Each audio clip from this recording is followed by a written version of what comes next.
वालेकुम। आप देख रहे हैं टी विद सज्जाद खोखर और मैं हूं सज्जाद खोखर। टी विद सज्जाद खोखर में हम अपने मेहमानों को दावत देते हैं और कोशिश करते हैं कि मुआशरे में और अपने मुल्क की जो ताज़ा तरीन सूरत हाल होती है, हालात हाज़िर होती है, उस पर हम कुछ बात कर सकें।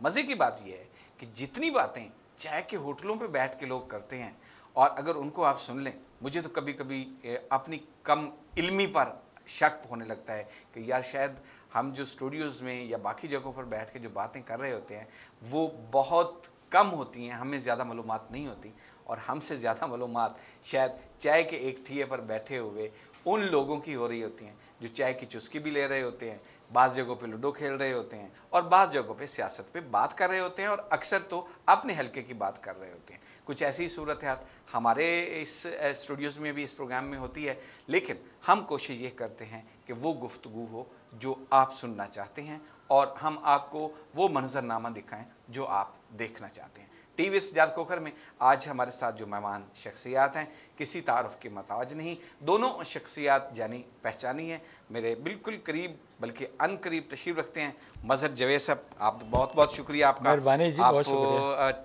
एन न्यूज़ में आए और आपको मुबारकबाद भी देनी है कि आपने कोरोना को शिकस्त दी और कोरोना से जीत कर आप सेहतयाब हो गए और हमारे स्टूडियोज़ में आए। आपका बहुत बहुत शुक्रिया। बहुत शुक्रिया। मज़हर जवेद साहब जनरल सेक्रेटरी रहे हैं, मुल्तान प्रेस क्लब के सीनियर सहाफ़ी हैं और आजकल रोज़नामा आफ्ताब से मुंसलिक हैं, सियासत पर गहरी नज़र रखते हैं और सियासी इशू को समझते भी हैं, सियासी तजियाकार हैं और मुल्तान में अगर हम सहाफ़त की सियासत या सियासत की सहाफ़त की बात करें तो मज़हर जवेद हमें सर फहरिस्त नज़र आते हैं। आपका बहुत शुक्रिया। और आज के हमारे जो दूसरे मेहमान हैं ये सिर्फ समाजी रहनुमा नहीं हैं, समाजी वर्कर ही नहीं हैं, बल्कि सहाफ़ी भी हैं, तजियाकार भी हैं और इस वक्त SPO को पंजाब में हेड कर रहे हैं। शाहनवाज खान साहब, आपका बहुत बहुत शुक्रिया। आज आप एन न्यूज़ में आए, कोई मुश्किल तो नहीं हुई है हमारे स्टूडियो तक पहुंचने में? चाय की दावत में इतनी कशिश थी कि हम खींचे चले आए। चलिए आप ये बताइए कि आप चाय जो है बगैर चीनी की पीते हैं या चीनी वाली पीते हैं? मेरा ख्याल बगैर चीनी की ठीक रहे। बगैर चीनी की। मज़हर जवेद से भी बगैर चीनी परहेज अच्छी चीज़ है, अल्लाह का शुक्र है कि शुगर का बर्स तो नहीं मसला नहीं लेकिन एहतियात फिर हम ऐसे रौनक कैसे देखें ना, माहौल ऐसा है कि आजकल कोरोना है, वैसे भी एहतियात की ज़रूरत है। गवर्नमेंट भी कहती है, लोग भी कहते हैं जी एहतियात करें, तो चीनी में भी एहतियात करें तो क्या फ़र्क चले जी, एहतियात करते हैं। वैसे भी बहुत महंगी है बगैर चीनी वाली। हाँ जी। मदर साहब, आजकल मामलात ख़ास तौर पर साउथ पंजाब की हम बात करते हैं, सरायकी वसेब की बात करते हैं, तो काफ़ी एक्टिविटीज़ हो रही हैं। मिसाल के तौर पर अभी कुछ दिन पहले बिलावल भुट्टो का इधर का दौरा था, अभी आने वाले चंद दिनों में जो है मुस्लिम लीग नून के हमज़ा शहबाज शरीफ का विज़िट मुतवक्के है। इसी तरह मुल्तान में सेक्रेटरीट का जो बाकायदा सूरत हाल है वो सामने आ गई है और सेक्रेटरीज़ को अख्तियार मिल गए हैं, यानी सेक्रेटरीट तो कुछ अर्सा पहले डिक्लेयर कर दी, सेक्रेटरीज़ के पास अख्तियारात नहीं थे, अब अख्तियारात आ गए हैं। इसी तरह अगर हम थोड़ा सा और इस बात को आगे बढ़ा लेते हैं पॉलिटिकल सिनेरियो को, तो इस वक्त मुख्तलिफ सियासी जमातें जो हैं वो हमें गुत्था नज़र आती हैं। अपोजिशन आपस में भी लड़ रही है और हुकूमत के साथ भी लड़ रही है। तो ये सारी गुफ्तगू आज के प्रोग्राम में हमने करनी है। सबसे पहले तो आप बताएं कि ये अख्तियार जो सेक्रेटरीट के अख्तियारात हैं, जो सेक्रेटरीज़ के अख्तियारात मिल गए हैं, इससे यहाँ के लोगों को क्या फ़ायदा होगा? खोखर साहब, पहले तो मैं न्यूज़ की पूरी टीम को मुबारकबाद देता हूँ और मैं ज़ाहिर है पहली दफ़ा यहाँ आया हूँ। जिस तरह आपने कहा कि कोरोना और फिर लंग्स के प्रॉब्लम की वजह से जो 3 माह ऑक्सीजन पर रहना पड़ा, तो अल्लाह का शुक्र है, अल्लाह ताला ने एक नई ज़िंदगी दी है और शायद मैंने इस ऐसे प्रोग्रामों में हिस्सा लेना था तो अल्लाह मियाँ ने मौका दिया। आपके सवालात बहुत अच्छे हैं। यकीनन मैं समझता हूँ कि जो आपने सेक्रेटरीट की बात की है, इससे पहले यकीनन हमें वो हक़ाइक़ सामने रखने चाहिए जिनकी बुनियाद पे आज ये सेक्रेटरीट कायम हुआ है। इसमें कोई शक नहीं है कि सराइकी लोग अपनी ज़बान की तरह वाकई बहुत मीठे हैं और मीठे तरीके से उन्होंने एक तवील अरसा गुजार के तहरीक चलाई है। बिल्कुल। और उस तहरीक के नतीजे में मैं समझता हूँ कि अगर आज हम इस काबिल हुए हैं कि सेक्रेटरीट बन गया है, उसको अख्तियारात मिल रहे हैं या मिल गए हैं, मैं इसे अच्छी नज़र से देखता हूँ। मैं उन सराइकी लोगों की तरह, सराइकी तंजीमों की तरह नहीं हूँ कि अगर कोई चीज़ मिल रही है तो उस पर इत्तफाक करें, अपनी बात जारी रखनी चाहिए, लेकिन जो कुछ मिला है उसे अप्रिशिएट ज़रूर करना चाहिए। देखें, एक ज़माना था, मुझे याद है कि हमारे बहुत सारे सीनियर जर्नलिस्ट बुज़ुर्ग जो हैं, जब लाहौर से यहाँ आते थे तो कहते थे कि ये जनूबी पंजाब का लफ्ज़ जो है ना, हमारी तकरीब में, हमारे अखबार में, हमारी जगह पे कहीं नहीं लेना। आपने ख़ुद देखा है कि एक तवील अरसा तक ये जदोजहद हुई, मुल्क के नामवर सियासतदान जो हैं वो यहाँ आते थे। जुल्फ़िकार अली भुट्टो ने यहाँ से सियासत की, मुफ्ती महमूद ने यहाँ से सियासत की, शाह नूरानी साहब ने यहाँ से सियासत की, बड़े बड़े सियासतदान, एयर मार्शल असगर खां बहुत बड़ा नाम है, उन्होंने नवाज़ नसरुल्लाह खां हैं, मुस्तफ़ा खर हैं, दूसरे लोग हैं। लेकिन आपको शायद याद होगा कि बेनज़ीर भुट्टो ने, मुझे साल याद नहीं है, यहाँ साउथ पंजाब के नाम पे सबसे पहला जो सेमिनार हुआ था वो मोहतरमा बेनज़ीर भुट्टो ने किया था, मतलब, और शंगीला चाइनीज़ में वो हुआ था। अब उसमें बुनियाद रखी गई, लेकिन अब क्लेम करती है जमात इस्लामी के जनाब सबसे पहले हमने तंजीम बनाई। मैं कहता हूँ बहुत अच्छी बात है, कोई और कहता है तो मैं कहता हूँ वो भी बहुत अच्छी बात है, लेकिन असल जो क्रेडिट है मैं समझता हूँ इस आवाज़ को उठाने का, देखें सूबा बनाना है, सेक्रेटेरिएट बनाने हैं, पार्लियामेंट की मंजूरी से होना है, बिल्कुल काबीना की मंजूरी से होना है। नवाज शरीफ साहब ने 2013 में डेरा गाजी खां में खड़े होकर कह दिया जनाब हम सूबा बनाएंगे, लोग उनके पीछे हम यहाँ से बात आगे चलाएंगे। मैं शाहनवाज साहब के, शाहनवाज साहब आपके ख्याल में जो ये सेक्रेटेरिएट है बाख्तियार होने से यहाँ के लोगों को क्या फ़ायदा होगा, रहीम यार खां के लोगों को फ़ायदा क्या होगा, राजनपुर, डेरा गाजी खां, कोट अद्दू, बहावलपुर, यजमान, ये पूरा एक बड़ा वसी बेल्ट था, तो क्या इससे कोई फ़ायदा होगा इन लोगों को सेक्रेटेरिएट के कैंप से, या ये भी उसी तरह ब्यूरोक्रेसी की तनख्वाहें और ब्यूरोक्रेसी की चालें और फिर वही करप्शन के दरवाजे खुलेंगे? एक तो जैसे मज़हर भाई ने कहा ना कि एक कुछ ना होने से कुछ होना वो बेहतर है। जो एक जद्दोजहद है इस खित्ते की, इस इलाके की, एक महरूमियाँ हैं, यहाँ सेहत नहीं है, यहाँ आप तमाम तर इशारे उठा लीजिए, पंजाब के तमाम सरकारी रिपोर्ट्स उठा लें, मल्टी इंडिकेटर का क्लस्टर सर्वे उठा लें, कोई सर्वे उठा लें, जो नीचे से आपको 10 डिस्ट्रिक्ट नज़र आएंगे वो सब जनूबी पंजाब के हैं। इससे कोई डिनाई नहीं कर सकता कि सेहत, तालीम, रोज़गार, इंसानी तरक्की हर शोबे में जनूबी पंजाब निचले दर्जों में आएगा। राजनपुर सबसे आखिरी, मुजफ्फरगढ़, डीजी खान, बहावलपुर, और इस तरह से ये जो हर इशारिये जो सरकारी अदाद-ओ-शुमार हैं, प्राइवेट अदाद-ओ-शुमार हैं, तमाम इशारियों में ये खित्ता नीचे था।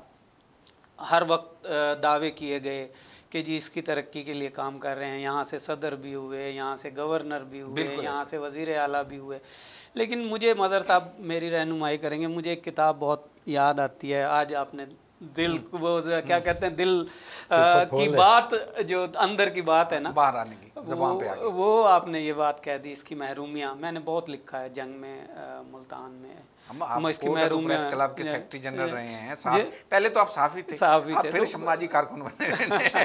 तो मैंने बहुत जनूबी पंजाब की महरूमियों पे बहुत मेरे कालम, आर्टिकल हैं। 14 कालम मेरे मोहम्मद वाला पे हैं, सिर्फ हेड मोहम्मद वाला के बनाने पर 14 कालम है, जिसमें हमने गिलानी साहब को और जो कोटद्दू से MNA थे मियाँ जो कुरैशी साहब थे, उनको हमने साथ बिठाया कि खुदा का वास्ता ये पुल एक बना दो, इस खित्ते के लोगों को कोई रास्ता मिल जाए। तो गिलानी साहब के दौर में वो पुल बना। तो मैं ये कह रहा था, एक किताब लिखी थी, औलाद अली गिलानी साहब थे यहाँ के मुल्तान के डिस्ट्रिक्ट काउंसिल के डिस्ट्रिक्ट बोर्ड के सेक्रेटरी। 1930 में उन्होंने एक किताब लिखी।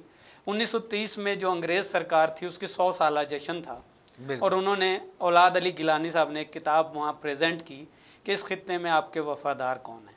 वाह। उस किताब में उन वफ़ादारों का तज़किरा है। वो शाकिर हुसैन शाकिर साहब की दुकान पे वो मौजूद है। उन वफ़ादारों पर जो है ना पूरा एक प्रोग्राम कर सकते हैं। तो आज मुझे वो सारे वफ़ादार याद आ गए। अच्छा, उसमें उन्होंने लिखा कि किस किस को कितनी कितनी ज़मीनें दी गई, इनके कितने बच्चों को बाहर तालीम के लिए भेजा गया। तो वो शुरू होता है ये कबीर वाला, और इससे लेके और लोधरा तक ये जितने साईं सरकार थे, इन सब का तज़किरा है, इन सब का तज़किरा है। और किसने जो है वो गदर को कुचलने के लिए अंग्रेज सरकार को मावनत दी, उस गदर को कुचलने के लिए। बिल्कुल ऐसे, ठीक है। उसके बदले में फिर क्या क्या मिला, वो सब वो इनकी तारीफ में उस वक्त लिखी गई थी वो किताब। मैं कहता हूँ कि आपके प्रोग्राम के तवस्सुत से वो किताब औलाद अली गिलानी की मुरक्का मुल्तान, मुरक्का मुल्तान, वो ज़रूर पढ़ें तो हमें अंदाज़ा होगा कि हमारी महरूमी के, हमारी पसमानदगी के ज़िम्मेदार कौन है। नाम लेंगे तो आज भी वही है। अच्छा, अब वही हल्के उठा लें तो उस वक्त से लेके आज तक वही सदर रहे, वही गवर्नर रहे, वही वज़रा रहे, वो शायद उस वक्त अंग्रेज़ सरकार के साथ थे। होना तो ये चाहिए था कि जिन्होंने पाकिस्तान बनाया था, जिन्होंने कुर्बानियाँ दी थी, वो जो पाकिस्तान के जो अंग्रेज़ सरकार के साथ खड़े थे, इत्तफाकन जब पाकिस्तान बना तो वही लोग इक़्तिदार में आ गए। ये एक तल्ख़ हकीकत है, ये तल्ख़ हकीकत है कि इस खित्ते के जो लोग थे वो शायद उन्हें हकीकी तौर पे नहीं हक नहीं मिल सका। तो ये अब हमें ज़रूरी ये है कि आवाम के हकीकी नुमाइंदे मुंतखब हों, यहाँ से आएँ, तो वो सोचेंगे, इस खित्ते के बारे में सोचेंगे, इस इलाके के बारे में सोचेंगे, यहाँ के हकीकी नुमाइंदे यहाँ से मुंतखब होके आएँ। ये एक हमारा जो इंतखाबी निज़ाम है, यहाँ पे जागीरदार, यहाँ करोड़ों रुपया। तो आप समझ रहे हैं कि अब मुल्तान सेक्रेटेरिएट से यहाँ के लोगों को फ़ायदा बहुत ज़्यादा। मैं आपको बताऊँ कि इस वक्त तो तमाम तर अख्तियारात उसको दिए गए हैं। अब ये तबादलों के लिए जिन्हें लाहौर जाना पड़ता था, तकर्रुरियों के लिए, तबादलों के लिए, वो सारे मामलात वो फुली वज़ीर आला पंजाब ने ये अख्तियार दिया है कि यहाँ ये सारे मामलात यहाँ हल होंगे। और ये शायद जितना काम मैं शायद अगर ये कहूँ कि जनूबी पंजाब में इस वक्त जो डेवलपमेंट की चीज़ें हुई हैं बुज़दार साहब के दौर में, शायद वो पिछले 30-40 सालों में इतनी डेवलपमेंट इस इलाके में नहीं। के हल्के से तो नहीं है करीबी हल्के से हमें नजर नहीं आती। खोखर साहब, ये सेक्रेटेरिएट की बात आपने शुरू की है, देखें इसमें कोई शक नहीं है कि बुज़दार साहब ने अख्तियारात दे दिए हैं। अब अख्तियारात लाहौर से चले हैं, ये पैदल चले हैं, यहाँ तक आते आते थोड़ा सा टाइम लगेगा। नहीं, मेरी अभी सेक्रेटरी साहब से बात नहीं, मेरी गुजारिश सुन लें। वो कह रहे थे कि हमें इख्तियार मिल गए सर, अख्तियारात का नोटिफिकेशन तो आ गया, अभी स्टाफ की तैनाती हो रही है, अभी एलोकेशंस हो रही हैं, मतलब लेकिन काम चल पड़ा है, इसमें कोई शक नहीं है, अच्छा काम चल पड़ा है। इसको मज़ीद तेज़ करने की, मज़ीद बेहतर बनाने की ज़रूरत है। और वो सारा रिकॉर्ड अभी तक मेंटेन नहीं हुआ, मतलब हेल्थ का रिकॉर्ड मेंटेन नहीं हुआ, एजुकेशन का रिकॉर्ड मेंटेन नहीं हुआ, डेवलपमेंट के पैसे जो हैं वो यकीनन आ गए हैं। अब उनको ये अख्तियार ज़रूर दे दिया गया सेक्रेटरीज़ को कि आपने इस कैटेगरी के, इस दर्जे के जो लोग हैं 17 ग्रेड में, 18 ग्रेड में, इनके खिलाफ कार्रवाई कर सकते हैं, सब कुछ कर सकते हैं। लेकिन जब तक हमारे पास लाहौर सेक्रेटेरिएट जो है, जो साउथ पंजाब सेक्रेटेरिएट को रिकॉर्ड मुहैया नहीं करता, अब रिकॉर्ड भी 2 जगह जाना है, बहावलपुर में भी जाना है, मुल्तान में जाना है, डीजी खां कैंप ऑफिस में जाना है। तो ये सारा काम अगर हो रहा है तब तक है ना, जब तक बुज़दार साहब है। हाँ, बुज़दार साहब है, लेकिन फिर भी उसके बाद तो काम ठप हो जाएगा। लेकिन मुझे ये तो बुज़दार साहब को केसेस भुगतना पड़ेंगे कि कहाँ क्या किया। लेकिन ये असल जो खोखर साहब सूरत हाल वही है कि काम को तेज़ करने की ज़रूरत है। और इसमें हमारे अरकान असम्बली जो है ना जी, उनको भी अपना रोल अदा करना चाहिए। उनको कम से कम असम्बली में खड़े होके खाली तारीफ़ें नहीं करनी चाहिए।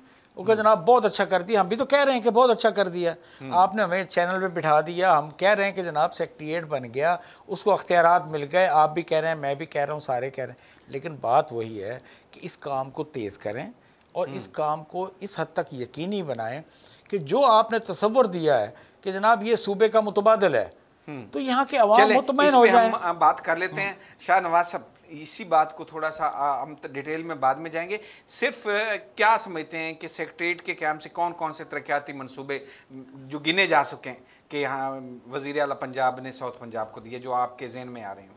मेरे जहन में तो 2-3 हैं जी।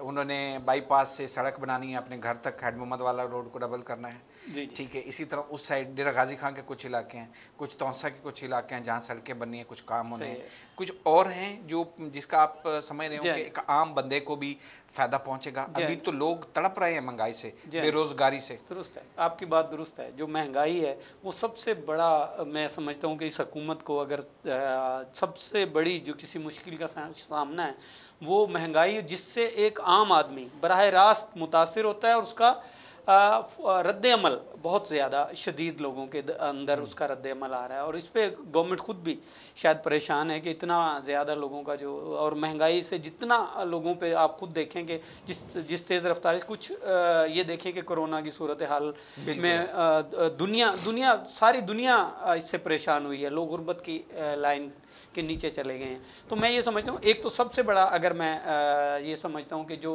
पाकिस्तान की तारीख़ में कभी यूनिवर्सिटीज़ असल में जो तालीम है वो जो यूनिवर्सिटीज़ का इन्होंने डिस्ट्रिक्ट लेवल तक यूनिवर्सिटीज़ बनाने का जो इक़दाम उठाया है वो एक तारीख़ साज है। हम एक मुद्दत से कहते थे कि जी सरदार कौड़े खान का हज़ारों एकड़ अराज़ी है, उससे आप यहाँ एक एग्रीकल्चर यूनिवर्सिटी बना दें मुजफ्फरगढ़ में, उसके पैसे भी उसके हैं, आमदन भी वहाँ से आनी है, वो सिर्फ मैनेज करना है, सिर्फ मैनेज करना है। तो ये जो यूनिवर्सिटी के लिए पैसों का मुख्तस होना और यूनिवर्सिटीज़ का डिस्ट्रिक्ट लेवल तक यूनिवर्सिटीज़ का बनना, मुजफ्फरगढ़ में यूनिवर्सिटी बन रही है, लिया में यूनिवर्सिटी अनाउंस हो चुकी है, तो ये जो इकदाम हैं ये एक बहुत अच्छा। एक और इसी तरह मोहम्मद वाला की तरह एक पुल था जो लिया और तौसा के दरमियान था, जिसकी वजह से बेशुमार लोगों को एक लंबा सफ़र करके और वो आना पड़ता था। लिया और तौसा के दरमियान एक पुल था, जबरदस्त। वो एक अहम कि आपके पास अच्छी रिकॉर्ड है, लिस्ट है, तो क्या नहीं मैं अच्छा आपके सामने यहाँ ये देखा होगा कि ये इस वक्त जो सबसे ज़्यादा आपका हादसात का आप देखें तो जो इंडस हाईवे है उस पे रोज़ाना की बुनियाद पे जो है वो हादसात जो है वो होते हैं, क्योंकि वो सड़क जो है वो वन वे नहीं है, जिसकी वजह से शदीद तो उसको दो रोया करने का काम जो है वो शुरू हो गया है, और वो इन प्रोसेस है, और ये बहुत बड़ा काम है जो बहुत बड़ा काम होगा। पेशावर से कराची तक आप उसमें हादसात देखें और उसका कातिल रोड भी इसको कातिल रोड कहते हैं, बिल्कुल ऐसे। तो ये कुछ चीज़ें। एक ब्रेक का वक्त हुआ चाहता है, हम वापस आते हैं तो थोड़ी सी इसी बात को आगे चलाएंगे कि चलें ठीक है, एजुकेशन सेक्टर में अच्छा तब्दीली आ रही है, हेल्थ के शुबे में क्या तब्दीली आ रही है, मुल्तान समेत जो साउथ पंजाब के सरकारी अस्पताल हैं वहाँ क्या सूरत हाल है, इस पर हम बात करते हैं एक ब्रेक के बाद। देखते रहिए टी विद सज्जाद खोखर।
इमरान खान आपको हमने वोट दिए हैं, नियाजी साहब हमारे बारे सोचें। क्योंकि यहाँ पे डेजर्ट एरिया है, एक ही फसल होती है लोगों की साल में, और ज़रिया माश उसी पे सूबे में ये मनाया जा रहा है, और इसमें जो हमारे शहीद होते हैं उनको हम उनकी याद में ये मनाया जाता है। ये गुजारिश करूँगा कि जिस तरह से हमेशा जोश व जज्बे से मनाते हैं 14 अगस्त, इस दफ़ा भी मनाया जाए। कॉलेजेस हैं, हमारे जो स्कूल्स हैं, ये सब मिलकर ये कर रहे हैं, और ये जो विजन है इमरान खान साहब का सरसब्ज़ पाकिस्तान पंजाब एमरजेंसी सर्विस और दूसरे अजला की तरह हमारे ज़िला लिया में भी ये मुहिम ज़ोर शोर से जारी है। आर्मी को और तरक्कियाँ दें, उनको दुश्मन नीस्त व नाबूद हों। कोई आला अफसर आए और इस मुल्क को आगे संभाले, कंट्रोल करे, क्योंकि आर्मी के अलावा हमें कभी भी सहूलत नहीं मिली। जान जान पाकिस्तान, दिल दिल पाकिस्तान। इतवार की शाम 7:05 पर।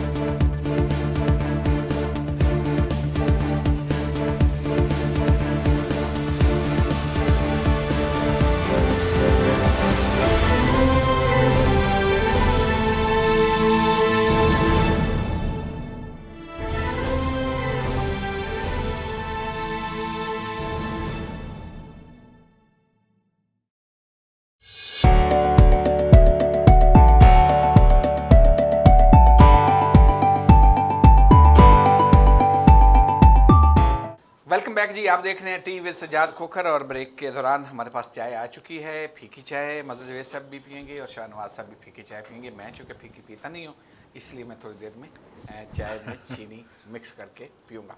हम बात करते हैं, वहीं आते हैं जी, बल्कि आप से आगाज़ ले लेते हैं। एजुकेशन के हवाले से आप बता रहे थे कि बड़े काम हो रहे हैं। हेल्थ के सिस्टम में क्या तब्दीलियाँ आ रही हैं? कुछ आ रही हैं हुकूमत की तरफ से या दड़वट ज़माना कट? देखिए, जो पिछले, आप सब लोग सारे दोस्त जानते हैं कि पिछले जो 2 साल गवर्नमेंट के रहे हैं, उसमें तो डेवलपमेंट की जो सूरत हाल थी वो शायद हम सबको पता है कि शायद कहीं पे कोई एक सड़क, कोई एक काम भी, तरक्याती काम जो है वो नहीं हो सका शायद गवर्नमेंट। लेकिन जो तीसरा साल शुरू हुआ है इसमें काफ़ी हद तक जो है अब जो है वो डेवलपमेंट में काफ़ी हिलजुल, इलेक्शन भी तो आ रहे हैं ना, इलेक्शन में तो ये डेवलपमेंट शुरू होगी। लेकिन एक बात जो अच्छी ये है कि जो निश्तर 2 का काम था ना, वो इन्होंने उसको कंटिन्यू रखा है और वो बंद नहीं हुआ। और वो एक इस पूरे खित्ते के लिए एक बहुत बड़ी, अगर वो मुकम्मल हो जाता है निश्तर 2, क्योंकि पता नहीं ये मज़हर भाई बता सकते हैं कि निश्तर कब किस वक्त बना था और उसकी कितना उस पर दबाव है। बलूचिस्तान, सिंध, पंजाब, सारा, इवन देन केपी से भी तो यहाँ ये सारा डेरा इस्माइल खान से यहाँ पेशेंट और मरीज़ आते हैं। तो एक तो ये बड़ा निश्तर 2 का बनना जो है वो यकीनन इस खित्ते के लिए, अगर वो मुकम्मल ये हुकूमत करती है और उसे अगले 2 साल में मुकम्मल करती है तो वो उसने, आपने देखा होगा कि कितने बड़े पैमाने पे एक बड़ी जो लोड है मरीज़ों का वो यहाँ कम हो सकता है। दूसरा ये है कि यहाँ के जो डॉक्टर्स ने निश्तर में बहुत ही शानदार काम किया। मैं कहता हूँ कि मैंने आज इफ्तिखार साहब जो प्रिंसिपल है, मैंने उन्हें कहा कि कुछ जर्नलिस्ट को बुलाएं। ये तो जंगल में मोर वाली कैफियत है। मेरे इल्म में तो यह है कि निश्तर अस्पताल में सहाफ़ियों के दाखिले पर पाबंदी है। पता नहीं अभी मदर जवेद साहब इसको अपडेट करें। मैंने उनसे सहाफ़ियों के दाखिले पर तो मैंने उन्हें कहा कि जी ये जो शानदार वो किया किसने है वो काम, वो जो निश्तर से पढ़े हुए डॉक्टर अमेरिका में मौजूद हैं, नॉर्थ अमेरिकन निश्तेरियन एसोसिएशन हैं, उन्होंने और कुछ यहाँ के लोकल डोनर्स ने यहाँ के जितने ऑपरेशन थिएटर्स हैं उन्हें जो क्या कहते हैं इंटरनेशनल स्टैंडर्ड के मुताबिक उनकी रेनोवेशन का काम हो रहा है। एक हिस्सा उसका मुकम्मल हो गया है। हमने वॉलंटरी तौर पर हमारे इदारे ने वो सारे जो फंड हैं उनको मैनेज बग़ैर किसी अपनी कास्ट के, ज़ीरो कास्ट पे हमने वो निश्तर के साथ मिलके उसके टेंडरिंग और उसको, ताकि वो गवर्नमेंट में तो वक्त लगता है, तो वो सारा निश्तर की रेनोवेशन का काम जो एक ब्लॉक है वो मुकम्मल हो गया है, जिसमें गायनी वगैरह के वार्ड हैं वो टोटली ऑटोमेटिक हैं, यानी डॉक्टर दरवाजे के सामने जाएंगे तो दरवाज़ा ओपन होगा। जो किसी भी प्राइवेट हॉस्पिटल में इस तरह के ऑपरेशन थिएटर नहीं है, वो अब निश्तर में अगले कुछ दिनों में वो एक ब्लॉक उनका मुकम्मल हो गया है दूसरे ब्लॉक पे, और ये सारा काम वॉलंटरी बेसिस पे मुख्तलिफ लोगों की फंडिंग से हुआ है, जिसमें टोटल मतलब ऑटोमेटिक सिस्टम के साथ जो इंटरनेशनल स्टैंडर्ड है उसके मुताबिक यहाँ के ऑपरेशन थिएटर होंगे, जहाँ बेसिकली बिल्कुल गरीब आदमी इलाज के लिए जाता है। तो ये एक बहुत बड़ी तब्दीली है। बिल्कुल हमने निश्तर अस्पताल समेत जो सरकारी अस्पताल है आप तो खैर भुगत के बैठे हैं और ऑक्सीजन पे भी रहे हैं, तो क्या अब निश्तर अस्पताल या दूसरे जो सरकारी अस्पताल हैं वहाँ कुछ सहूलतें बेहतर हुई हैं लोगों के लिए? देखें कौर साहब, इसमें कोई शक नहीं है कि एक बड़े अस्पताल की और ज़रूरत थी और निश्तर 2 के ज़रिए उसे पूरा करने, मैं समझता हूँ कि जब ये पूरा हो जाता है तो बड़ी अच्छा इजाफ़ा होगा। लेकिन हमें करंट सूरत हाल में बात करनी चाहिए, और वो ये है कि कोई शक नहीं है कि मैं डॉक्टर्स को इसलिए ब्लेम नहीं देता कि मैंने अब आंखों से देखा है, ख़ास तौर पे कोरोना से लड़ने वाले जो डॉक्टर हैं ना जी, उनको तो मैं सलाम पेश करता हूँ। बल्कि मैं आपसे रिक्वेस्ट करूँगा कि एक डॉक्टर आफ्ताब राना साहब हैं, आफ्ताब रज़ा साहब, वो मैं समझता हूँ कि इस दौर का फ़रिश्ता इंसान है। बिल्कुल ऐसे। मैंने ईद वाले दिन उनको फ़ोन किया कि मैं इनको मुबारकबाद दूँ, तो कहने लगे यार ज़रा मैं थोड़ी देर तक फ़ोन करते हो। तो मैंने कहा जी खैर है, आप नमाज़ पढ़ रहे हैं? कहते नहीं मैं तो वार्ड में खड़ा हूँ। ईद के दिन एक प्रोफेसर आपको अगर निश्तर के वार्ड में मिलता है और कोरोना से लड़ने के लिए स्टाफ, आप यकीन करें कि एक दिन 8 वर्कर्स होते थे पैरामेडिकल स्टाफ, अगले दिन 4 होते थे। तो मेरी बेटी डॉक्टर है, उसने वहाँ मेरे साथ थी तो उसने ख़ुद काम शुरू कर दिया। मैंने कहा बेटे आपका, वो कहनी अबू फ़िक्र ना करें, मैं इंशाल्लाह मैं ये सारे काम जानती हूँ, सर्जरी भी जानती हूँ, फ़लाँ भी जानती हूँ। मेरा जो कहने का बुनियादी मकसद है, एक तरफ ये सूरत हाल है, एक तरफ आप डॉक्टर मुस्तफ़ा कमाल पाशा की सूरत हाल देखें कि उन्होंने ख़ुद अपने आप को निश्तर में दाखिल होने की बजाय अपने आप को एक वार्ड में, एक प्राइवेट अस्पताल में ले गए, पहली बात। दूसरी बात, वेंटिलेटर के लिए मुझे अच्छी तरह याद है जब स्पेशल लोग आए थे लाहौर से डॉक्टर मुस्तफ़ा कमाल पाशा के लिए, तो उन्होंने कहा था कि हमें अफसोस है कि मुल्तान में वेंटिलेटर को डील करने वाले एक्सपर्ट्स नहीं हैं, उनकी बहुत कमी है। अब निश्तर जो मौजूद है आपकी सूरत हाल में, मुस्तफ़ा कमाल पाशा साहब को मैं खिराज तहसीन पेश करता हूँ, अल्लाह ताला खिराज अकीदत पेश करता हूँ, अल्लाह ताला उनके दर्जात बुलंद करे। उन्होंने एक बड़ी सी तजवीज़ दी थी, उन्होंने कहा जी निश्तर 2 आप बनाएंगे 5 साल में, 10 साल में, 2 साल में, 3 साल में। इस ये जो बिल्डिंग मौजूदा निश्तर की है, इसकी कभी आप इसकी वीडियो अगर देखें, अब भी वो पुरानी जो रीलें होती थी ना रेडियो पे, और वो जो एक पट्टियाँ चलती टेप वाली, टेप के अलावा फिल्में चलती थी सिनेमा प्रोजेक्टर के ज़रिए, उसमें पड़ी हुई थी। और मैंने खुद देखा कि जितना ये ऊपर आपको नज़र आता है उतना नीचे डेप्थ में है, और इतना मजबूत बना हुआ है जिसका कोई अंदाज़ा नहीं है। अब ये छोटी सी ज़िमनी बात है कि इस शहर के लोगों ने कुर्बानी दी। उस वक्त जब 2 जगह सेलेक्ट हुई थी निश्तर हॉस्पिटल के लिए, एक मुल्तान, मैं बता रहा हूँ ना, एक मुल्तान और एक लायलपुर था जो अब फैसलाबाद है। उस वक्त शहर के लोगों ने 1 लाख रुपए जमा किया था, और ये पूरी की पूरी जगह गिलानी ख़ानदान ने डोनेट की थी, पूरी जगह। उसमें हॉस्टल वाली जगह भी, सड़क भी दरमियान में, लेफ़्ट भी। आप ये देखें कि जहाँ निश्तर एंड होता है वहाँ गिलानी ख़ानदान के घर शुरू हो जाते हैं। बिल्कुल ऐसे। तो मतलब कहने का मकसद ये है कि इस शहर ने कुर्बानी दी। आज ज़रूरत इस बात की थी, जो मुस्तफ़ा कमाल पाशा साहब ने तजवीज़ दी वो बड़ी अच्छी थी। वो कह लेंगे जी इसी बिल्डिंग के ऊपर एक ब्लॉक और बना दें फौरी तौर पर। ये ज़्यादा से ज़्यादा वो कहते थे 6 माह या 1 साल में मुकम्मल हो जाएगा। 1 साल बाद आपको इसी निश्तर के अंदर सहूलतें मिल जाएंगी।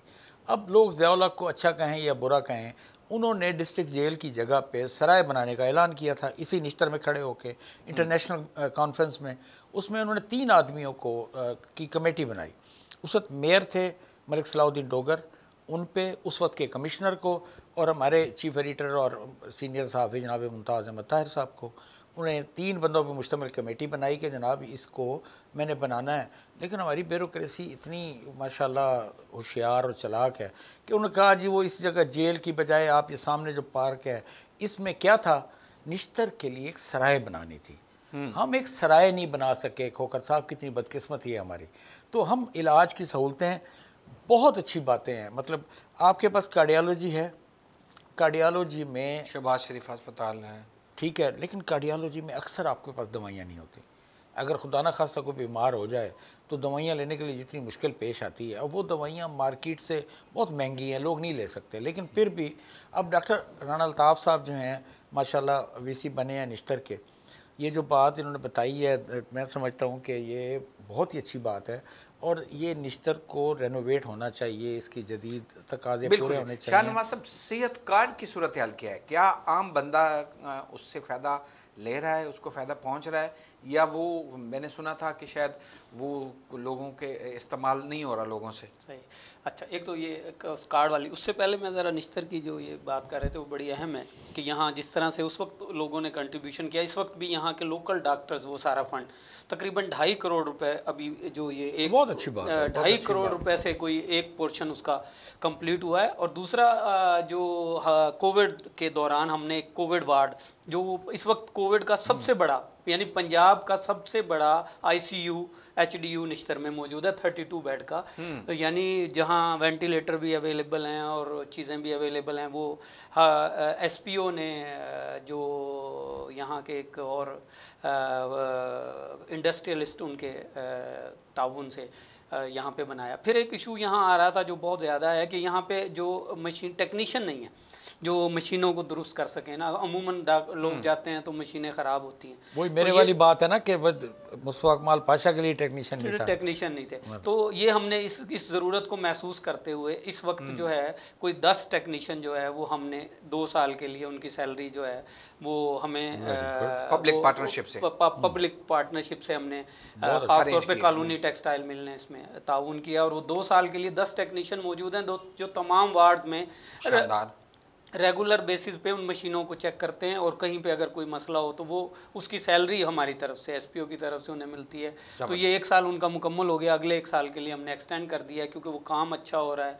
उससे लोगों को, एक आम आदमी को जो मशीनों की ख़राबी, ECG मशीन ख़राब है, कोई वेंटिलेटर का मसला है, उन सब को देखने के लिए ये सारे नौजवान जो यंग हैं टेक्नोलॉजिस्ट हैं वो यहाँ काम कर रहे हैं। सेहत कार्ड का क्या फ़ायदा? सेहत कार्ड देखिए, पहली बात ये है कि आपको हॉस्पिटल के बाहर एक लिखा हुआ नज़र आ रहा है इस वक्त। तो मैं आपको हैरान होगा, मेरा जो अपना इलाका है कोटद्दू, वो कह रहे हैं वो पेशेंट ढूंढ रहे हैं कि जी प्राइवेट हॉस्पिटल पेशेंट ढूंढ रहे हैं कि कोई आए और वो हम उसके ज़रिए से, यानी प्राइवेट हॉस्पिटल, यानी उन्होंने वो यानी जिसके पास कार्ड है वो एक क्या कहते हैं, उनके लिए जो प्राइवेट हॉस्पिटल है उनके लिए वो एक शिकार बन गए हैं। हाँ। यानी इसका मतलब है कि वो कार्ड से लोगों को इलाज के साथ साथ उसका मिसयूज भी हो रहा है, बल्कि एजेंट छोड़े हुए हैं। मुझे कई इलाकों में बताया कि लोगों ने एजेंट छोड़े हुए हैं, कोई सरकारी अस्पताल से पेशेंट पकड़ो और उसे लेके आओ हमारे पास, ताकि हम वो जो उसका एक अमाउंट है ख़ास उसका इस्तेमाल हो सके। तो ये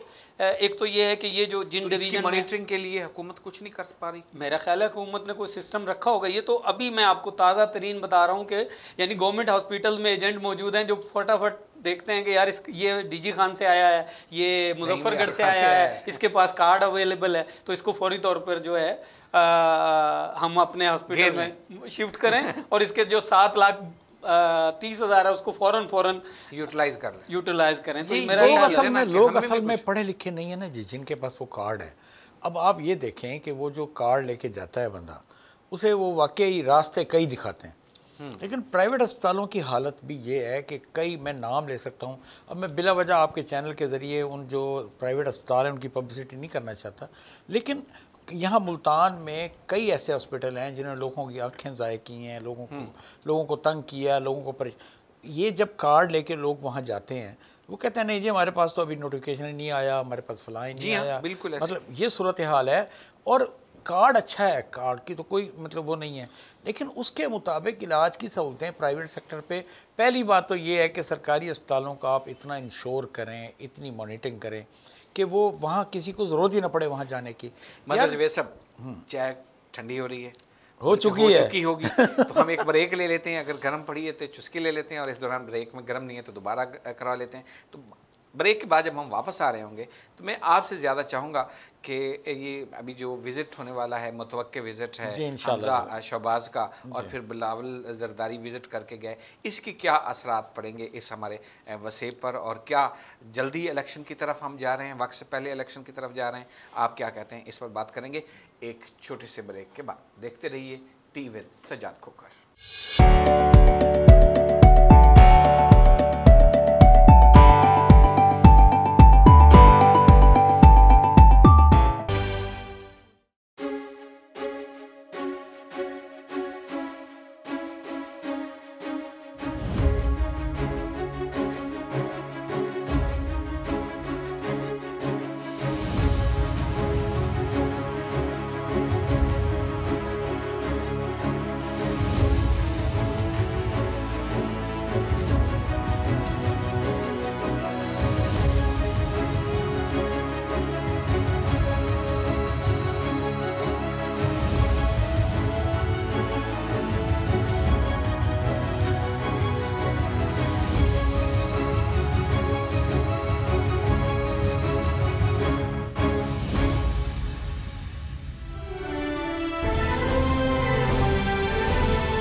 इमरान खान आपको हमने वोट दिए हैं, नियाज़ी साहब हमारे बारे सोचें। चूँकि यहाँ पे डेजर्ट एरिया है, एक ही फसल होती है लोगों की साल में, और ज़रिया माश उसी पे सूबे में ये मनाया जा रहा है।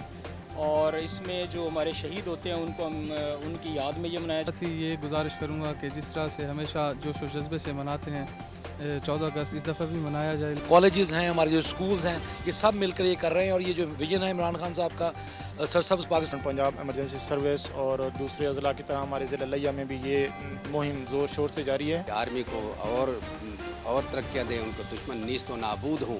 कोई आला अफसर आए और इस मुल्क को आगे संभाले, कंट्रोल करे, क्योंकि आर्मी के अलावा हमें कभी भी सहूलत नहीं मिली। जान जान पाकिस्तान, दिल दिल पाकिस्तान। इतवार की शाम 7:05 पर।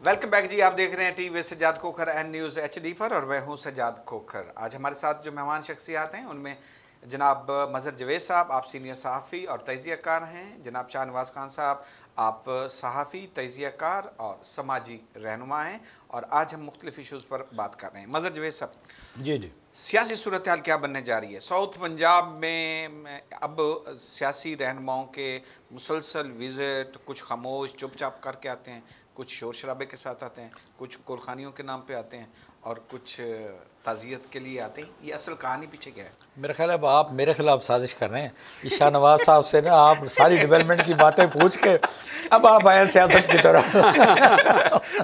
देखें खोखर साहब, इसमें कोई शक नहीं है कि आपका जो आइंदा इलेक्शन है उसका जो महवर है वो साउथ पंजाब है, जिसे मैं सराइकी वसेब कहता हूँ।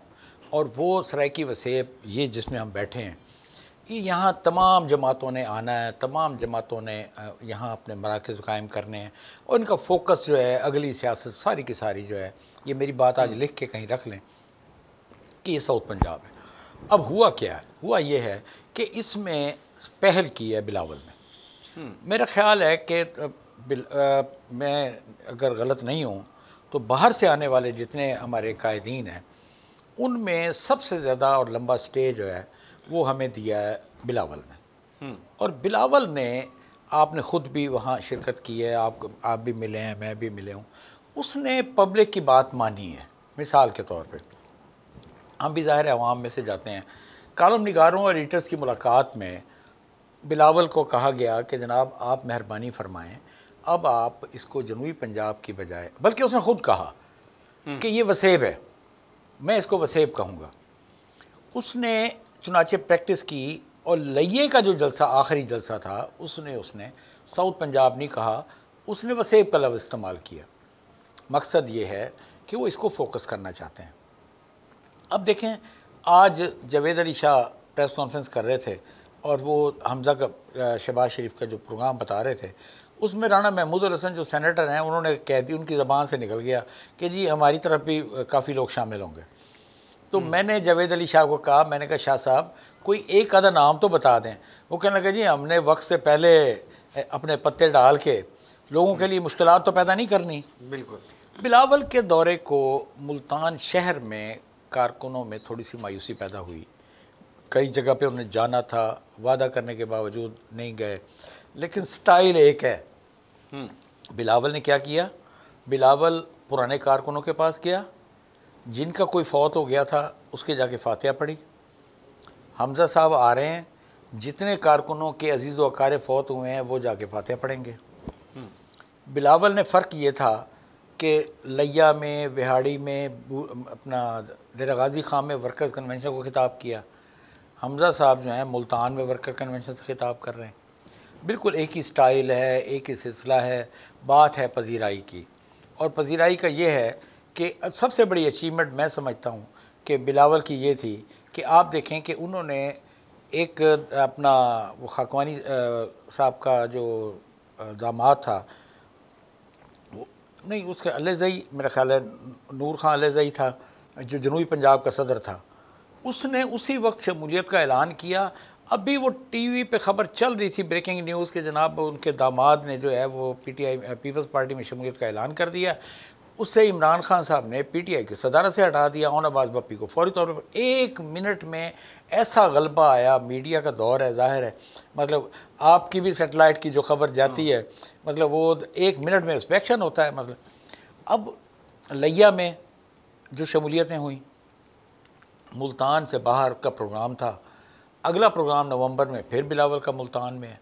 तो आप देखेंगे अब हमज़ा शहबाज शरीफ, अपना ख़ास तौर पे नवाज़ शरीफ ने शुरू में 1 दिन का, 2 दिन का, 3 दिन का, ये 4 दिन का दौरा है। मतलब बिलावल अगर 8 दिन बैठा रहा है या 9 दिन बैठा रहा है, तो हमज़ा साहब जो है वो 4 दिन बैठ रहे हैं और पहली दफ़ा बैठ रहे हैं मुल्तान में। अब मामला चल पड़ा है कुछ और। मुस्लिम लीग के लोग क्लियर नहीं कर रहे, मरियम और शहबाज शरीफ जो है वो क्लियर नहीं कर रहे, हमज़ा शहबाज क्लियर नहीं कर रहे। वो कहते हैं ये इख्तलाफ राय हो सकता है। अब एक घर में, एक पार्टी में आप बैठे हैं, आप कह रहे हैं जनाब नहीं जी ये जो इख्तलाफ राय है। अब हमज़ा साहब आ रहे हैं, अगर मरियम साथ आ जाती तो मेरा ख्याल है कि यहाँ उसके असरात बहुत ज़्यादा होते हैं। शाहनवाज साहब, आपने कंटोनमेंट के इलेक्शन देखे जी, उनके नतीजे देखे, रिजल्ट देखे, और आगे बल्दियाती इलेक्शन का भी इन्होंने फैसला कर लिया है कि जल्दी हम कराने जा रहे हैं मार्च में, और फिर मार्च में इलेक्शन होने जा रहे हैं। क्या लगता है कि पीटीआई को धचका लगेगा या पीटीआई अभी अपने आप को संभालने की कोशिश कर लेगी इन आखिरी महीनों में? अच्छा, पहले तो मैं बिलावल की ज़रा नामुकम्मल बात पे ना, वो एक पीपल पार्टी का इस खित्ते से एक ख़ास लगाव, और इस खित्ते ने जो इज़्ज़त दी है ना पीपल पार्टी को, वो शायद सिंध के बाद वो जनूबी पंजाब है जिसने पिछले इलेक्शन में तो पीपल्स पार्टी मैं जो इस वक्त मैं आपको बताऊं, मुजफ्फरगढ़ में कितनी सीटें, कितने एमएनए, ठीक है आपके रहीम यार खान में। अच्छा, फिर पीपल पार्टी ने उसका सिला क्या दिया? पीपल पार्टी के पास 1 सीट थी वेमेन की, 1 रिजर्व सीट थी वेमेन की, और वो 1 खातून की सीट जो वेमेन की रिजर्व सीट थी वो जनूबी पंजाब में राजनपुर की शाजिया आबिद को, यानी 1 सीट थी अकलियत की इनके पास नेशनल असेंबली में, पीपल पार्टी के पास। उन्होंने वो सीट दे दी मुल्तान दे दी। तो मतलब पीपल पार्टी एहसानात भूलती नहीं। एक तो ये बात, ये दोनों ऐसी वो था कि ये किसी भी जगह दे सकते थे वो, लेकिन एक राजनपुर की एक खातून, मतलब साहब एक जुमले पीटीआई अपने वर्कर्स के एहसान भूल जाती है, एक ही जुमले में सारी जमातें भूल जाती हैं, और जब इलेक्शन आएगा तो सारे जमातों को वर्कर याद आ जाएंगे। वर्कर याद लेकिन वो शायद जरदारी साहब को इतना तो वो करते हैं कि वो सारे सदूर उन्होंने ऐवान सदर में, यानी हर ज़िले का सदर 1 दिन के लिए फैमिली के साथ ऐवान सदर में। पीपल पार्टी का जरा मिजाज थोड़ा सा मुख्तलिफ है, अपना खेल एक ही है, अंदाज मुख्तलिफ है, लेकिन फिर भी पीपल पार्टी प्रो कारकुन है। मतलब भुट्टो साहब का कुछ ना कुछ जो असर मौजूद है। मैं हैरान था कि कुछ ऐसी जगह पे बिलावल गए जिनका फकीदुल मिसाल मैंने इस्तकबाल देखा कि वो इलाका, वो पहली दफ़ा कोई लीडर करोड़ पक्का में गया, जो एक ऐसा पॉकेट है जहां कभी कोई बड़ा लीडर नहीं गया, एक पॉकेट बंद है, और वहां उसका जो इस्तकबाल हुआ करोड़ पक्का में, फिर उसका जो वहां वर्कर कन्वेंशन, फिर मैलसी में, फिर दुनियापुर में जो इस्तकबाल हुआ लोगों ने सड़क पे खड़े होके। तो ये शायद लिया में जाते हैं, लिया चले जाते हैं। लिया में आप देखें कि 700 घोड़सवारों ने पता नहीं कहाँ से घोड़े आए और उन्होंने इस्तकबाल किया, और झंडे पीपल्स पार्टी के उठाए हुए थे। पीटीआई कहाँ नजर आ रही है आप? अच्छा, ये एक मैं कहता हूँ ये पॉजिटिव। और फिर कारकुन से जरा लगाओ, ये अगर पहले कोई तस्वीर बनवा रहा है तो वो साथ, यानी वो एक डिस्टेंस जो था ना पार्टी के वर्कर के दरमियान डिस्टेंस, वो बिलावल ने इस विजिट में कारकुन से डिस्टेंस को थोड़ा कम किया है, और वो क्लोज हुआ है कारकुन के। जैसे मोहतरमा थी वो जब वो कारसाज का इंसिडेंट हुआ, उस बहादुर खातून का ये देखें कि वो एक कारकुन के घर चली गई, जो वहाँ उसी वक्त हॉस्पिटल में चली गई। मतलब यानी वो डरी नहीं है कि वो खौफजदा हो गई थी, वो जो कारकुन वहाँ शहीद हुए उनके घरों में चली गई। तो ये जो रवैया पीपल पार्टी का कारकुन के लिए है, वो शायद बिलावल ने पीटीआई आपको कहाँ नजर आ रही है? पीटीआई तो इस वक्त तो बहुत मुश्किल में नज़र आ रही हैं जो, और ये शायद बल्दियाती इलेक्शन का ना होने की वजह भी ये थी कि पिछले जो 2 साल में पीटीआई का ग्राफ था और वो खौफज़दा थे कि वो किस तरह से वो करेंगे, और फिर दरमियान में कुछ इंसिडेंट में थोड़ा उन्होंने हौसला पकड़ा के इलेक्शन कराए हैं और शायद कुछ सूरत हाल बेहतर हो रही है। लेकिन फिर जो ये अभी आपके कंटोनमेंट के इलेक्शन थे, इन्होंने एक बार फिर सोचने में मजबूर कर दिया। लेकिन इस वक्त जो लोकल गवर्नमेंट इलेक्शन है उस पर बड़ी सीरियस डिबेट है और उसको कुछ प्रेशर भी है कोर्ट का। जाहिर है कि वो आइन की खिलाफ वर्जी है। 140 आइन का आर्टिकल 140A ये पाबंद करता है सूबों को कि वो अपने सूबे में एक खुद मुख्तार लोकल गवर्नमेंट कायम करेंगे, तो उसकी खिलाफ वर्जी मुसलसल पहली हुकूमतें भी करती रही, अभी भी हो रही है। तो वो कोर्ट का भी प्रेशर है। फिर इन्होंने जो ये बहाली बल्दियाती इदारे बहाल कर दिए, अब ये दिसंबर तक किसी ना किसी तरह उन्हें इंगेज किया हुआ है, लेकिन उनके भी अख्तियारात नहीं है ना, वो भी दफातर भी नहीं है, दफातर नहीं है। अब इन्होंने उनको रोका हुआ है कि वो दिसंबर में उनका टेन्योर मुकम्मल होगा तो नए इलेक्शन का जो है वो। लेकिन एक बात आज के बाद ये तय कर दिया है अदालत ने कि आइंदा कोई भी बल्दियाती इदारों को ख़त्म नहीं कर सकेगा। इस बहाली के इस फैसले ने ये बात कर दिया है कि ये चाहे बहाल हो ना हो, ये अपने दफ्तरों में बैठे ना बैठें, लेकिन आइंदा आने वाली लोकल गवर्नमेंट जो 3 साल के लिए हो या 5 साल के लिए हो, उसे कोई बंदा उसे गैर कानूनी तरीके से निकाल नहीं ब्रेक सकेगा। का मकसद पे आप पहुंचा, एक ब्रेक लेते हैं और ब्रेक के बाद जब हम वापस आएंगे तो फिर हम बात करेंगे कि महंगाई का जिन हुकूमत से कंट्रोल क्यों नहीं हो रहा और मुसलसल बढ़ती जा रही है महंगाई। और जब भी वज़ीर आज़म नोटिस लेने का कहते हैं महंगाई के हवाले से, जो भी इजलास होता है, तो उसके बाद फ़ौरन महंगाई हो जाती है। लोग अब ज़हनी तौर पर तैयार हो गए हैं कि जब भी वज़ीर आज़म महंगाई के ख़िलाफ़ नोटिस लेंगे तो महंगाई और बढ़ जाएगी। इस पर बात करते हैं एक ब्रेक के बाद। देखते रहिए टीवी से जाद खोकर।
इमरान खान आपको हमने वोट दिए हैं, नियाज़ी साहब हमारे बारे सोचें। चूँकि यहाँ पे डेजर्ट एरिया है, एक ही फसल होती है लोगों की साल में और ज़रिया माश उसी पे चल में ये मनाया जा रहा है और इसमें जो हमारे शहीद होते हैं उनको हम उनकी याद में ये मनाया साथ ही ये गुजारिश करूँगा कि जिस तरह से हमेशा जोश व जज्बे से मनाते हैं 14 अगस्त इस दफ़ा भी मनाया जाए। कॉलेजेस हैं, हमारे जो स्कूल्स हैं, ये सब मिलकर ये कर रहे हैं और ये जो विजन है इमरान खान साहब का सरसब्ज़ पाकिस्तान पंजाब एमरजेंसी सर्विस और दूसरे अजला की तरह हमारे ज़िला लिया में भी ये मुहिम ज़ोर शोर से जारी है। आर्मी को और तरक्कियाँ दें, उनको दुश्मन नीस्त व नाबूद हों।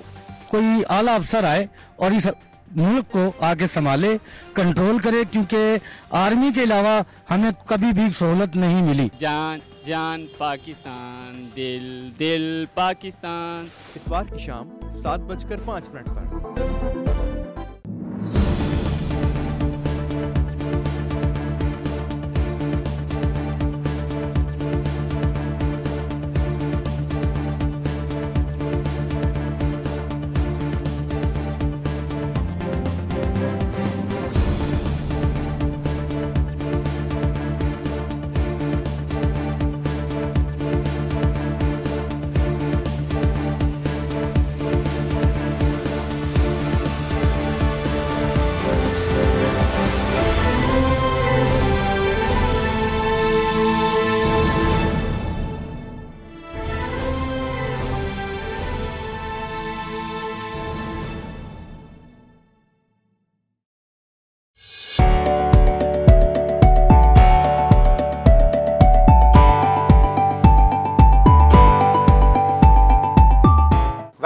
आप देख रहे हैं टीवी सज्जाद खोखर और आज हमारे साथ शाहनवाज और मजहर जवेद साहब मौजूद हैं। बड़ी मुफीद मालूमात पर मबनी गुफ्तगू आपने मुलाजा की हमारे मेहमानों की। अब हम जिस मौजू पर बात करने जा रहे हैं यह हम सब का मौजू है। इसमें मैं भी मुतासिर हूँ, इसमें वो बंदा भी मुतासिर है जिसकी तनख्वाह 2 लाख है, इसमें वो बंदा भी मुतासिर है जिसकी तनख्वाह 10,000 है। घी दोनों को लेना है, चीनी दोनों को लेनी है, आटा दोनों को लेना है, चाहे तनख्वाह 2 लाख है, 3 लाख है, चाहे 10,000 है। मज़हर जवेद साहब, क्यों कंट्रोल नहीं हो रहा हुकूमत से महंगाई का जिन? खोखर साहब, बात यह है कि महंगाई का जिन इसलिए काबू नहीं आ रहा कि उस अंदाज से ज़ख़ीरा अंदोज़ों और चोर बाज़ारों पर हाथ ही नहीं डाला गया। मतलब अब मैं क्या कहूँ कि चीनी चोर इनके एक नज़दीक बैठे हुए हैं, आटा चोर इनके नज़दीक बैठे हुए हैं। जब मफादात की सियासत होगी, जब मफादात की बात होगी, तो फिर आप कैसे किसी पे कंट्रोल कर सकते हैं? सूरत हाल ये है। अभी आप पूछ रहे थे पीटीआई कहाँ खड़ी है।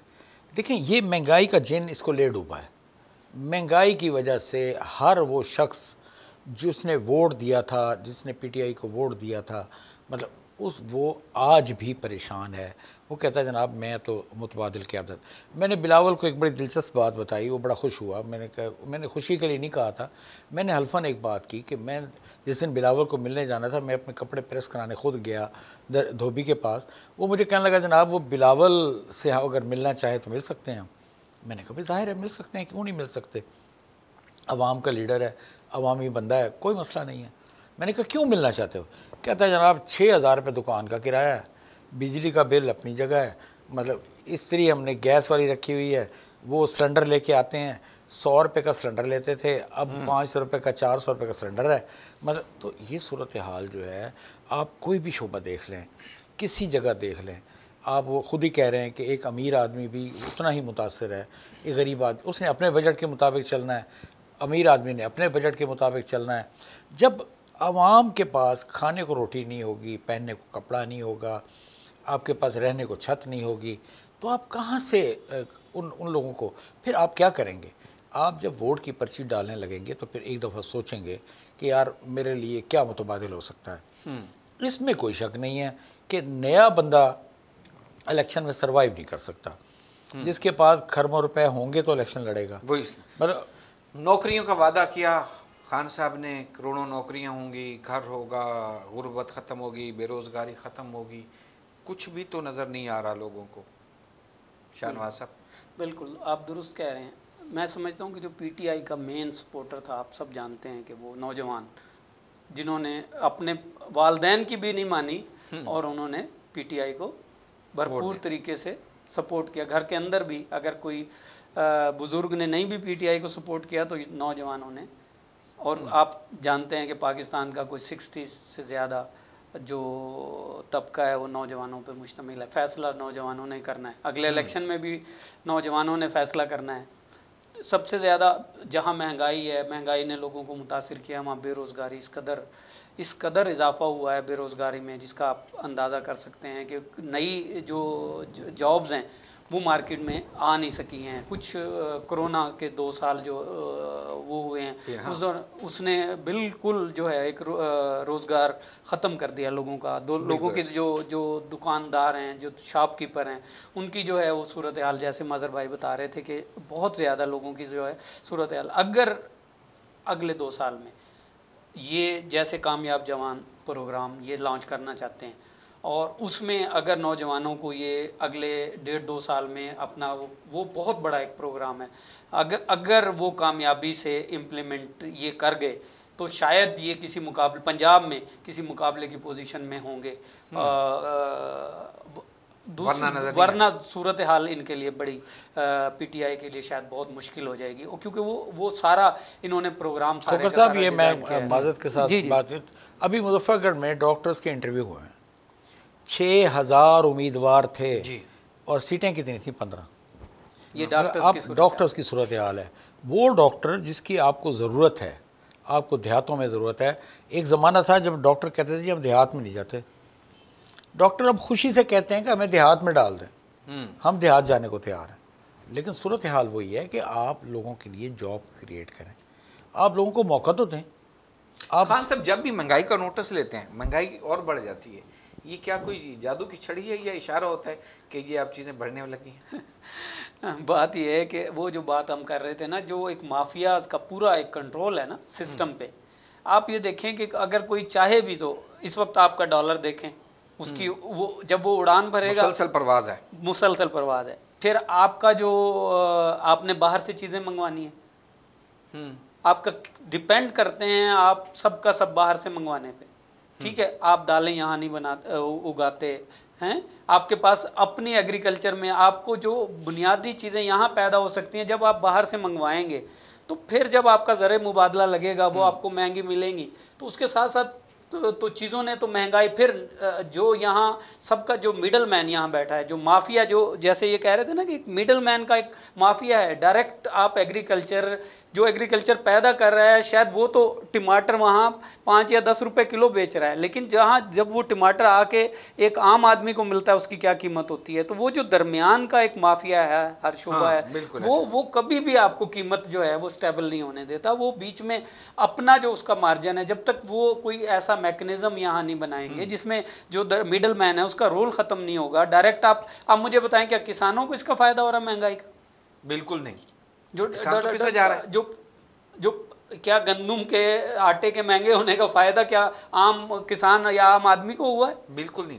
तो बिल्कुल नहीं। इसका मतलब है कि कोई दरमियान में ऐसी ताकत है जो ये सारे चीज़ को कंट्रोल करती है। मेरा बस जवेद साहब, मैं 2 चीज़ों के हवाले से ऑब्ज़र्व करता हूँ। मैं कहता हूँ कि अगर इन 2 चीज़ों पे कंट्रोल कर लें, तो मेरा ज़ाती ख्याल है, हो सकता है मैं ना समझी वो मेरी, बिजली और फ्यूल प्राइस।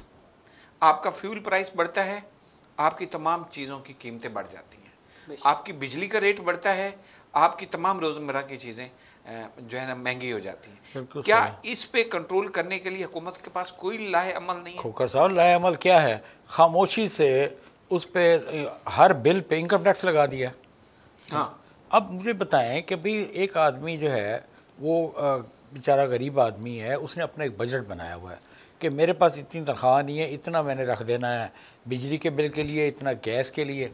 भाई बिजली आप देते नहीं हैं, बिल आप ले रहे हैं। गैस की सूरत हाल ये है, घड़ियाँ मिलाएं आप, रात को इतने बजे जनाब आपकी गैस चली जाएगी, दिन में चली जाएगी। अब तो लोगों ने नोट करके रखा होता है इतने बजे गैस जाने वाली, जल्दी से कोई हांडी पका लो को खा। मतलब कहने का मतलब ये है कि आप मैनेज क्यों नहीं कर पा रहे। मैं आपको छोटी सी एक मिसाल दूं, अभी ताजरों ने इस्लामाबाद धरने का ऐलान किया। आपको पता है, आपके भी दोस्त हैं, हमारे भी दोस्त हैं, ख्वाजा सलमान सदीकी की क़यादत में ताजरों ने कहा जी हम धरना देंगे। अब FBR को पता नहीं कैसे ख्याल आ गया, उन्होंने कहा जनाब ऐसा करते हैं, ताजरों को बुलाते हैं, उनसे मुज़ाकरात करते हैं। जब मुज़ाकरात की टेबल पे गए हैं तो एक लाहे अमल बना। उस लाहे अमल में उन्होंने कहा कि ठीक है जी, आप इसकी तैयारी करें, हम आपको इतना मार्जिन देते हैं, फिर इसको बैठ के दोबारा मुज़ाकरात करके इस मसले को हल करते हैं। अब जब आप किसी से बात करने को तैयार नहीं है, मतलब आप ज़ख़ीरा अंदोज़ों, अगर ज़ख़ीरा अंदोज़ नहीं कंट्रोल होते तो भाई उनकी यूनियंस हैं गला मंडी में, आप जो उनकी मार्केट कमेटी इतना बड़ा आपने सेटअप रखा हुआ है मार्केट कमेटी का, वो किस लिए रखा हुआ है?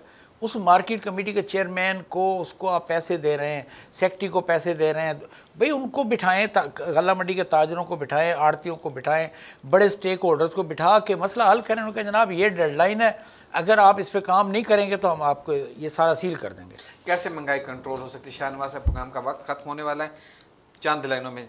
मेरा ख्याल है कि एक बहुत अच्छा निज़ाम था, मज़हर साहब बताएंगे, जो मजिस्ट्रेट्स का निज़ाम होता था, और वो बहुत इफ़ेक्टिवली जो है ना वो कंट्रोल करते थे इन चीज़ों को निचली सतह पे। वो जब से वो मजिस्ट्रेसी का एक निज़ाम ख़त्म हुआ है तो ये बिल्कुल जो नीचे की सतह पे आप देखें कि कोई देखने वाला नहीं है कि किस भाव चीज़ें तकसीम फ़रोख्त हो रही हैं, उस पर कोई कंट्रोल नहीं है। मेरा ख्याल है कि अगर महंगाई को कंट्रोल करना है तो वो जो एक मुफीद और एक टेयर था, जो असिस्टेंट कमिश्नर के नीचे एक मजिस्ट्रेट होता था, जो जिसका काम ही पूरा चेक एंड बैलेंस था कि कीमतों को देखना है, वो कीमतों को कंट्रोल करना है, तजावुज़ात को कंट्रोल करना है।